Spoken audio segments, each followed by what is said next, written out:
Hi, my name is Tim Keeley, and I speak over 30 languages.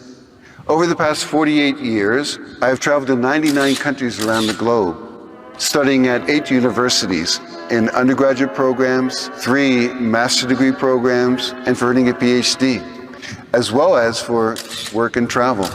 My adventures have taken me from the depths of the Amazon basin to the heights of the Himalayas here in Nepal. During those years, I experienced many historical events, such as meeting ex-Nazis in Paraguay, 2 weeks later being thrown in jail in Ushuaia during the country's dirty war, where the military junta murdered many of the country's youth as part of Operation Condor. I was studying in Poland from 1979 to 1981, during which time Solidarność was born, leading to the collapse of communism in Eastern Europe. Mamy wreszcie niezależne, samorządne związki zawodowe. Mamy prawo do strajku.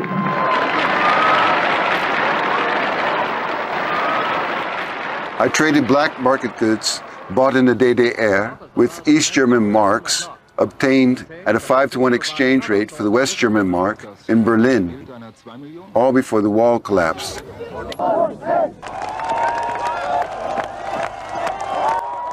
I was riding in a train in the Azerbaijan countryside on November 10th, 1982, when suddenly the train stopped, and it was announced that Brezhnev had died.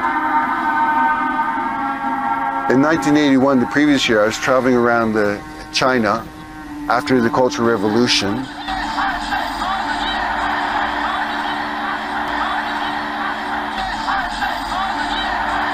I remember in Shanghai, just standing on the corner, people would surround me and some would be brave enough to come touch my hair. It was so unusual to see a Westerner.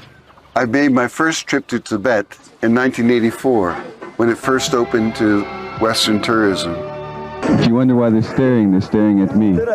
Still there are few Europeans or Americans coming to Tibet, but weißt du, wir können unsere Schritte auch machen.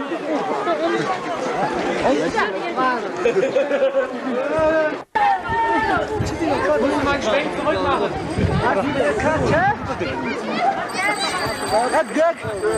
A few thousand people.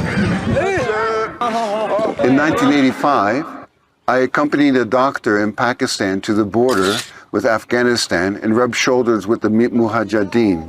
He had been hired by the CIA to assist them.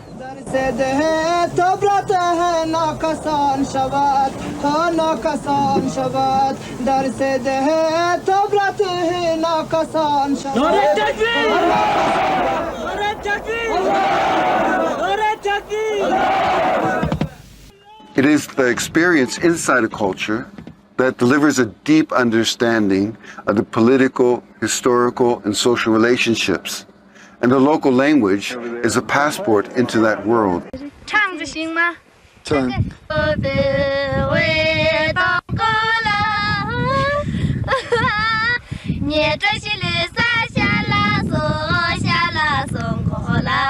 At 5,000 meters in Tibet.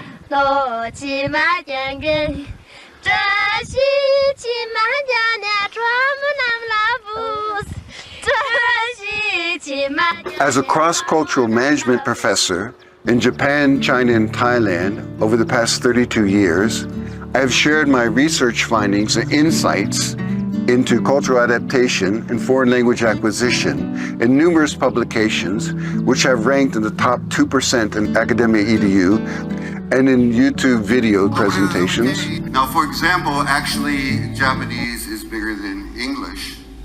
As well as now in my own blog post and YouTube channel. You may wonder, what has motivated me to learn so many languages? In my memoir, A Life in 30 Languages, I provide the answer and much more. The thesis of my memoir is best summarized by the passage, "Language is a tool that directs our attention to various aspects of reality.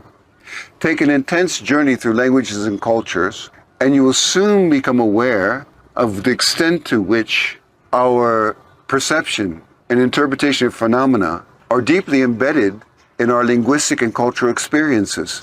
I am publishing the book in dozens of single language editions, as well as dual language combinations, which can provide interesting and stimulating comprehensible input for learners at all levels. In addition, I have professional narrators creating audiobooks to help with the learning process. Ricordo di averle ascoltate per la prima volta da una radio a onde corte, all'età di circa 6 anni. Amavo il I hope suono my di quelle book lingue will diverse. inspire many people to step out of their comfort zone, learn a new language, explore a new culture, travel the world.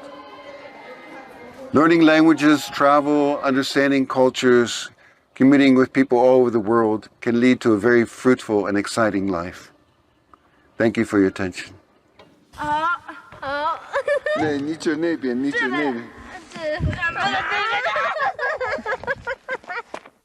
Basically, I grew up in a monolingual family in Florida, but I was surrounded by a lot of Cubans. About 30% of the population in my area is Cuban. And we all had to study Spanish at first one time a week at age 6. But I got into it. My brothers and sisters don't speak Spanish, but I spoke pretty well by the age 13, 14. And so I was creating already 2 identities. So by the time I was 18, I was quite fluent in Spanish, and then I went to Colombia. Okay, so this is just kind of a quick shot at the languages I've experienced in my life. Do I speak all of them fluently? No way. Okay. So the larger ones are the ones I've spent the most time either reading, studying, speaking, interacting. And you'll see that Japanese is the same size or bigger than English.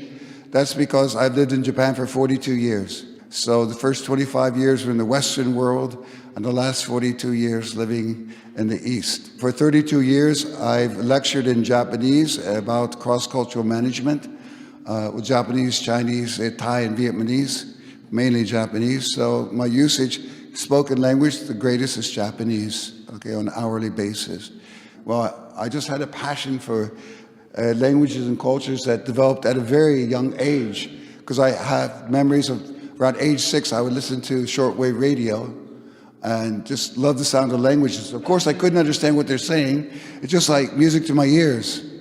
And I would just go one to the next, one to the next, you know. It's age 9 that we moved to South Florida. So that's why I was surrounded by Spanish. I've been fortunate enough to go around the world. I went to university in the US, Colombia, Switzerland, Poland, Japan, and Australia. And I worked in USA, Germany, China, Taiwan, and Thailand. China, Taiwan, Taiwan is as a professor. This is where I started my polyglot journey. I studied French and Portuguese and German in Spanish. And I found that extremely useful. It was easier to not think in my mother tongue. And also I learned a lot more about Spanish, because all the teachers always comparing the language. It was especially useful in the case of Portuguese, which are similar. I couldn't imagine the world that we have right now. Well, actually, I did imagine it in 1977, the next year when I was living in Switzerland. I had this vision, like a dream, that someday I'd be able to walk into a room and there would be a big screen, and I could sit down and I could ask the screen anything I wanted, and it would answer back with film and references and such. Sound familiar? What shocks me is that people who grow up with it don't appreciate it. This is what I had, lingophone. You had to have the record player in order to get the sound, right? So you couldn't walk around studying. Then I was back at University of Florida, and wow, this is a miracle. This is really high tech. You could walk around and study a language. It's amazing. But can you imagine having something that had video too? Why is that important? Because we need comprehensible input. I mean, it'd be great if this worked, you know? You could just put the language right into your head. Yeah? This Chinese boys figured it out. The others are just, but he's just, I just open the page and puts it right into my head. I'm sure you've heard about the importance of comprehensible inputs. We need these meaningful experiences in the language for us to remember and be able to dip into that, dip into my experiences. When I'm at a polyglot conference like this and we're switching languages, If it's a language I haven't spoken in a while, I try to think back at the time when I was using that language and try to experience it in my mind again. I try to get into that feeling again. We need something that's meaningful to us. And to be meaningful to us, we have to understand what's going on, right? So we need something that's just beyond our reach. So we understand 80% of it. We can make connections and we can infer meaning from the context, and we can gradually internalize those language structures and vocabulary. Actually, this is how children learn languages. There's a scholar by the name of Tomasello, and he writes about this. I mean, there's many different ideas. You have Chomsky's idea of the language acquisition device, LAD. I think that's useless. Tomasello actually makes sense because he talks about having shared attention with the child. Once they can have shared attention, 9 months old to a year and a half old, then they get the meaning of what you're referring to. Dual language material. No, that's, for me, it's always so important because it's an invaluable tool for providing comprehensible input. So this is the first one I used. I found it to be an invaluable resource because if I have a good translation right in front of me, then I don't have to, what I would call, waste time looking up words. I can stay with the story, stay with the flow. Now, you can argue that, okay, you learn more by looking at the word and this and that. What I'll do is first understand the story, then go back and look at individual words, right? For me, that's much more enjoyable. We remember a narrative, so I first want to understand what's going on. And if I don't understand, I just refer to base language, which could be your mother tongue or a language you know well enough to support the language that you're trying to read. Sometimes the only dual language material I could find was the Bible. You're in a foreign country, like in South Africa. I said, oh my God, is it Afrikaans, is it Engels? Oh, ich kann nicht lesen. Then I started to create my own. And this is more recent times. When the Polyglot gathering was first in Bratislava, I said, I need to learn Slovak. So I just started writing about my life. Then I had an exchange partner. Keď som mal 12 rokov, chodil som na lekcie španielčiny a začal som študovať na univerzite skôr vo veku 16 rokov. Keď som mal 18, rozhodol som sa študovať v Kolumbii. Začal som chodiť na univerzitu a študoval som tam rok. V Kolumbii som študoval portugalčinu, francúzštinu a nemčinu. Bolo to užitočné študovať cudzie jazyky v španielčine. Bolo to v čase môjho života, kedy som si dal za cieľ naučiť sa hlavné svetové jazyky. To znamená jazyky, ktorými hovorí aspoň 50 miliónov ľudí. Odvtedy prešlo 42 rokov a ja nie som ďaleko od dosiahnutia tohto cieľa a som stále na ceste, keď sa učím niekoľko menej známych, menej rozšírených jazykov. Okay, now it's been 48 years. So this came part of my book. This is the genesis of my book. I'm starting to think, I should just write a book and make it into a dual readers. Since I had that in mind, the first chapters are short. I wanted the reader to have a feeling of accomplishment quite early, right? I finished a chapter. Then the final 30 can go between 5 and 10 pages. So also I thought about, okay, should I write it so it's simple? No. I should write prose with the richest vocabulary, descriptive vocabulary, that doesn't sound overdone, so that people can enrich their vocabulary. The benefits of using dual languages. So you have your native or strong language right next to your target language. And for vocabulary acquisition, you learn it in context. It aids in retention and understanding. Our brains are wired for story. Also with grammar and syntax. By comparing the syntax between two languages, this would be quite important between similar languages too, like the Romance language, the Slavic languages, etc. You can identify certain patterns and how they're the same and how they are different. We really need to read extensively in our target language to get good at it, especially if it's written in a different alphabet. So let's say you're learning Russian, you learn Cyrillic or Greek, or God bless you, Japanese or Chinese, okay, or Thai. You need that constant practice. You make the connections. It offers contextualized learning. All right, that's back to you're learning a story. You learn it's best to learn our words in context because they give example sentences. If I'm going to learn a new word, I always try to find various sample sentences. And it builds your confidence because okay, you can say to yourself, I'm not going to look at English or whatever language you're using as your base understood language, your strong language. I'm just going to look at the target language right now, or I'm just going to listen to the target language right now, etc. It reduces your anxiety about when you're reading and, I don't understand that, and you have to look it up. And no, you could always first understand, then read in your target language with ease. Let's say you're a Spanish speaker and you're using the Italian. Easy. Once you see Spanish and Italian together, you'll be reading the story quite easily after a while. But even non-similar languages, even if you've only studied for 40 hours, you can still use the same kind of material. You just do it differently. So in summary, it's an excellent source of, hopefully in case of my book, compelling, interesting, exciting narrative.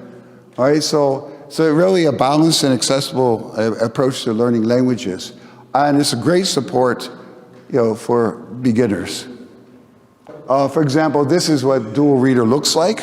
My interest in foreign languages started at a very young age. I have memories of listening to foreign languages on a shortwave radio from around the age of 6. I just loved the sound of the different languages. It was like music to my ears. At the same time, I was dying to understand what was being said. Did they perhaps know something the listeners didn't? I experienced a growing desire to learn several foreign languages and discover the secrets they veiled. Il mio interesse per le lingue straniere è iniziato in tenera età. Ricordo di averle ascoltate per la prima volta da una radio a onde corte, all'età di circa 6 anni. Amavo il suono di quelle lingue diverse. Era musica per le mie orecchie. Allo stesso tempo, morivo dalla voglia di capire cosa veniva detto. Sapevano forse qualcosa che gli ascoltatori non percepivano? Un desiderio è cresciuto in me, che mi ha posto l'obiettivo di imparare diverse lingue straniere e scoprire i segreti che custodivano. 我在年纪很小的时候就对外国语言产生兴趣。记得大约从6岁开始，在短波收音机上听着各种外语，我就是喜爱这些不同语言的声音，就好像在听音乐一样。与此同时，我也渴望了解述说的内容。他们可能懂一些听众不知道的事情吗？我越发向往学习几种外语，并探索其中隐藏的奥秘。 This is my site, and you can see the various languages here. So my goal is at least 30 languages. Thank you very much. Thank you very much.